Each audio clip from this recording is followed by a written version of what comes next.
That's Nick. And that's Joseph. And today we're here to talk about Class Action Park, which will be available to stream on HBO Max as of August 27, 2020. It is the directorial debut of Seth Porges and Chris Charles Scott III. This is a documentary about a water park called Action Park in New Jersey. The city is called Vernon? Vernon? Mm-hmm. Oh, hope I don't mess that up. Which was it opened in 78 and then it closed 96? Okay. Was that when it went bankrupt? We'll get there. I have it somewhere. So the film focuses on the gentleman who started the park. His name is Gene Mulvihill. Mm-hmm. So the opening of the documentary kind of describes he and a friend of his, Bob Brennon, worked in like finance. They were on Wall Street together. They were on Wall Street.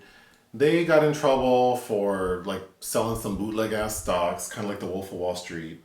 Yeah, and they used clips from that movie in penny stocks. Yeah, so they end up having to leave, and I think just Mulvihill has to leave. So Gene's the focus. Gene Mulvihill. He ends up leaving and buying 2 ski resorts in this city in New Jersey, and runs those. But the issue is during the summer, business is slow. So he needs to do something to have business year round, and he decides to open a water park. And for the first 50 minutes of the film, it's basically old employees, like these teenagers who worked as ride attendants. We have the general manager, the operations manager, security officer. They're all recounting the stories of the actual rides. They sort of go through each ride and describe what the ride was like, the types of injuries people incurred, and how they were designed. And the scariest part of it is that this man, Gene, was kind of drawing up his own... Oh yeah, no architects or engineers. There were no engineers or architects involved in this. They were these mad scientists who he would get the misfits, the people who Disney or Six Flags would have nothing to do with. Mm-hmm. He would get them to help him. They would come up with these rides. He would basically take whatever they did and then redo it to be more extreme. Mm-hmm. With sometimes grave results. Many of the employees document how he would pay them $100 to test the rides. Mm-hmm.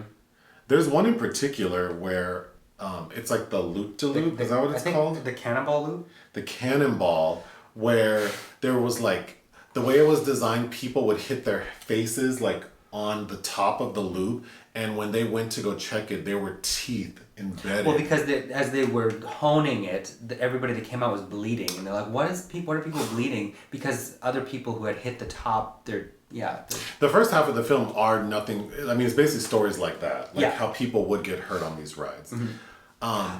But then that led to some trouble because New Jersey tried to shut him down because part of that land was owned by the state. So then we transition to the issue with people getting injured and him not having proper insurance. He didn't want to pay the premiums. He certainly didn't want to pay anyone out. So he created a fake insurance company so that he wouldn't have to pay premiums. And anyone who attempted to sue Action Park would just get tied up in legal fees because he would fight everyone. Mm-hmm. And the people who did end up getting a settlement, he wouldn't pay. So they tell stories of how the U.S. Marshal would have to come to the park. That was the only way people would get paid. That's the only way they would get the money. The marshals came.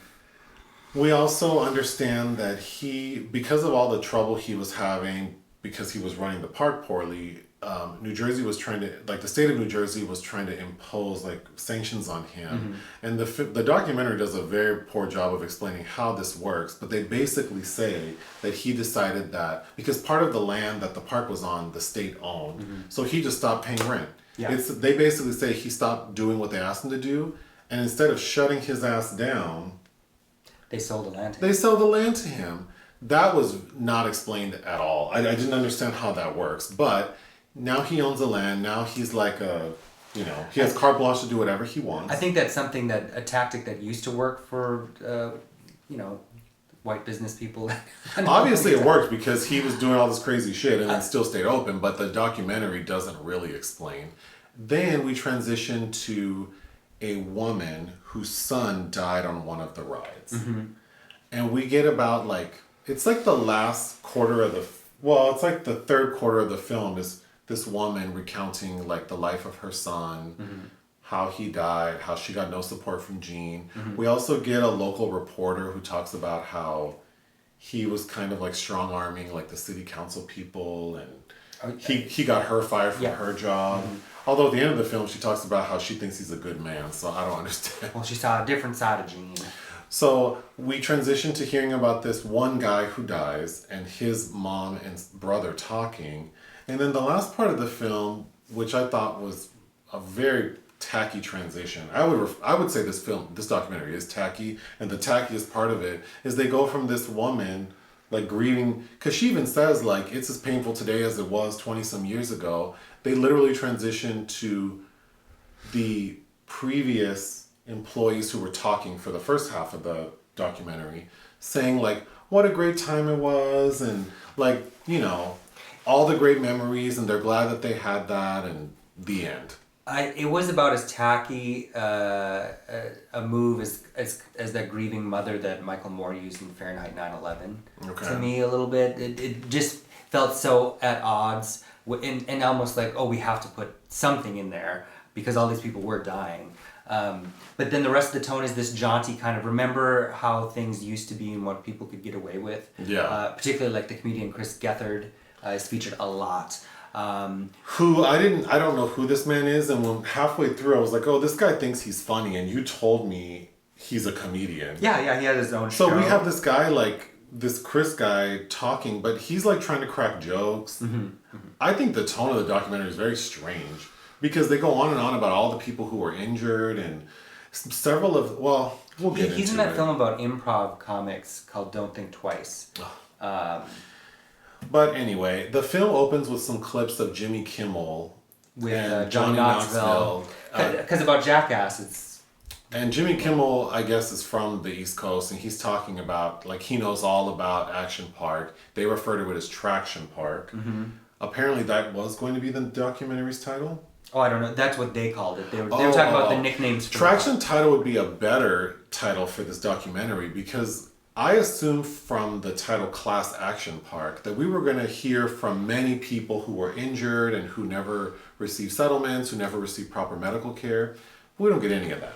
It's just a bunch of like people in their late 30s, early 40s talking about how great it was to work there and how fucking crazy it was, man. Anyway, then Gene's son Andrew, we have a lot of footage from him that was filmed back in 2013 talking about his dad, talking about the park with great reverie, that I thought was also tacky. And I'm sure that man, well, I don't know, he had to sign a release to have his footage used, so he clearly doesn't care. Well, because he, as of like, what was it, 2018, had been trying to present a revamped plan to have the park opened up.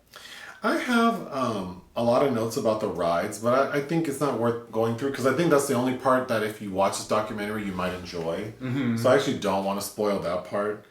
And it's not spoiling it, it's just they literally go through each ride and like how people will get fucked up on the ride. But as far as like the tone of the people, that they kind of skirt around the fact that they do mention it, that this was like a working class crowd of people. Well, because during that time in the 80s, if you lived in New York, it sounds like you were either, during the summer, if your parents had money, you were either vacationing like in the Hamptons or Cape Cod or a nicer beach. And it was the working class, like poor families who sent their kids to Action Park. And obviously the ones who are working there don't have money if they're having to work at this raggedy ass water park. But the way that they describe the environments brought to mind my own like going to small town fairs and like the roving gangs of children. A couple of things that I did think were funny. They referred to, there's so many things about the design of the park that just are not conducive to safety or comfort. But they talk about how like the entire park is paved in asphalt. In these hot ass summer days, this black ass asphalt. And people are walking around barefoot. And they're walking around barefoot, and they would all refer to the people as having chopped meat feet. Oh, I thought that was so gross. Then there was a ride called the Super Speed Slide where they would come down, like sliding feet forward, and they basically all said like people were basically getting like enemas from how fast they were going. That was kind of crazy. Yeah, all the people who worked there just talked about how there were no rules. It was kind of a free for all. A lot of kind of the rough kids would go and start trouble. The park was like sort of incorporated into the ski lodge, which was separated by a freeway. So they talk about like. Oh, and the other side was Motor World. There was a part of the park called Motor World where there were like, you know, bumper cars, race cars, and people would like be drunk driving. Like they would take the race cars because the employees said that they would like remove the regulator from the race car because they should only be able to go like 30 miles an hour. But max speed's like 60. So they would take off the regulators and people would hop in these race cars and drive down the freeway. The adults, they had something called the Fest Tent, which was like a large structure where they would have like Oktoberfest and like any sort of holiday or festival they could have in there, they did. So the adults would go and drink, and then make their way to Motor World and then ride in these like motorized like Miami Vice speedboats drunk and all the injuries that occurred. Another funny thing is lots of people would come to the park who can't swim. Oh yeah. So there were people drowning all the time. And these are all teenagers working. So when they would have to rescue someone, they would put a wristband on them with the initial CFS, which stood for can't fucking swim. You would think that they would not be allowed to do anything, but no, just give them a wristband. Oh, Code Brown, which is obviously like if someone shits in the pool. Ugh. Those stories were amusing. And they did have a lot of footage of the rides, but obviously none of any of these kind of accidents. So to incorporate that, there's a animated sequences. There are animated sequences to visualize the injuries, and then also lots of newspaper clippings about people injured. But the juxtaposition of that with everyone talking about how rad and cool it was, in very poor taste, I thought. The wave pool. Oh yeah. They talk about. I guess it never occurred to me like in a natural environment, like in the ocean with waves, like you're able to ride them. There's buoyancy, but in these things, they just slam your ass down. So all the people who would drown, and they talk about like there was a summer where like 2 people died like in the wave pool. They're still running. That reminded me of it must be maybe a reference to that. What's that television series about the rival preacher brothers with James Franco's buddy? God, I'm forgetting his name. Danny. I have no idea. You can flash it up there, but they have that where they have like a congregation in the pool like that, and it's a wave pool that turns on. Congregation is almost drowned. Gene was a product, he was a rich guy on the East Coast in the 80s, so obviously there's a reference to Donald Trump and how he may have been friends with Donald Trump and that Donald Trump may have wanted to invest it. Thinking of investing, but it was too wild. It was too wild for Trump, and I felt like that was kind of like just a name drop that amounted to nothing. There's not even a picture of Gene with Trump, I don't think. So it's like, well, that's so you say. Hugh Hefner is in there because he had opened a Playboy club in Vernon? Yeah, so the Playboy Club, there was a Playboy Club opened in Vernon, and they were hoping that it would become like a big thing, but it ended up not. So then that was an opportunity for him to start something. But yeah, after that, we just get, the park closed in 96 due to like finance issues. Well, because Bob Brennon finally went to jail for all of his nefarious actions. Yeah. So that was Mulvihill's money. So once that was cut off, they went bankrupt. Then they explained the park was reopened in 1998 under a different name, Mountain Creek. Obviously, it was modified to be safe, so then it wasn't very popular. Gene died in 2012, but we were told that he was attempting to restart it. Gene's son, who's the... Andrew, the guy who's talking throughout, reopened it, or he announced that it would be reopened, but then it didn't happen. And then in 2018, a former employee, along with some other investors, reopened it, they say. That's it. Remember that movie Adventureland with Kristen Stewart and Ryan Reynolds? The Greg Mottola film from like 2009. Okay. It's like all teenagers working at a... at an amusement park like this. You know, this documentary feels as trashy as the people who work there and who probably visited. I mean, that's how they describe themselves. So, you know, I wouldn't. If it's on what platform? HBO Max. Oh, I mean, if you subscribe, check it out. The first like half is interesting. Well, I'd never heard of this park before. Yeah, I mean, there were interesting things to learn. Obviously, just like it's more interesting to realize how people just jump into things thinking like, oh, because it's open and it's there, it must be safe to do. We had a long conversation after we watched it about just how like we assume walking, especially in the United States, we just assume everything's safe. Like, oh, I can just get on this thing or hop in this car and like everything's safe. And there will be someone there to make it okay. And there will be someone there to save me if it's not. And this park is a good example of like, you know, proceed at your own risk because... Anyway, I don't like amusement parks. What would you give this film? 2 out of 5. I would give it 1.5 out of 5. Oh. Okay. Anything else? No. All right. Bye.